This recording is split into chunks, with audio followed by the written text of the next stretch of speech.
Kikubor ka Batesi TV. Lawan Rashapi taka Frank Motors, the all-new Altros. Now, with more exciting features. Ka any ride, ka app ban book taxi bat bike, ban pensuk ya ka let kawan katkum ka jingdon kam jongpi, namar bangi nyokor ya ka por jongpi. Download ya ka nika app naka Play Store. Hatu pikwa bagi janjong pikin kuit bah, benar kam, daka Oswell Soup, hilaban yo na barok kidukan.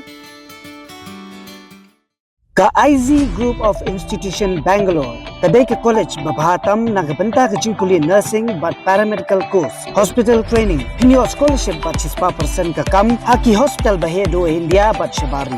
Nabanta ka jingkuli ka jingseo ka baret but hilaban layu ban kuli da ka education loan. Hilaru ban syukola ho number kandai nyo saw san riu pranot. Lani kandai pran riu laisan, arn riwe kandai pra.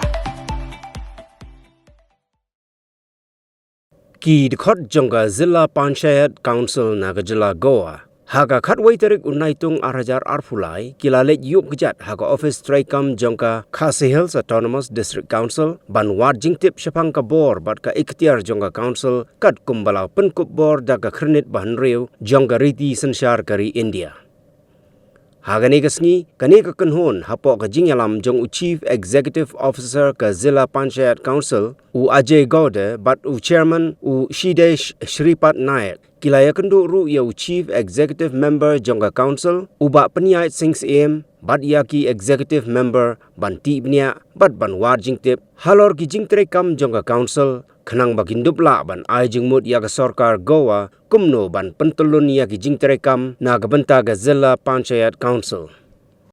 Ngi sokmen ban ya kendu ya kawe ka kenhun kabawan ban tip benya syapang ka riti ke dustur khasi jungi khamtam balawan bani kendu ingi hangni po office jongka Khadc Hills Autonomous District Council minta kesngi te ngi dan lang nakaliang ka executive committee nadu i deputy CM ki EM ki chairman ngi dan lang ban pediang subhai kini ki kenhun kadi ka kenhun kadi ka bawan na po Goa kadi bawan na ka North District kiong ka Zilla Panchayat Council.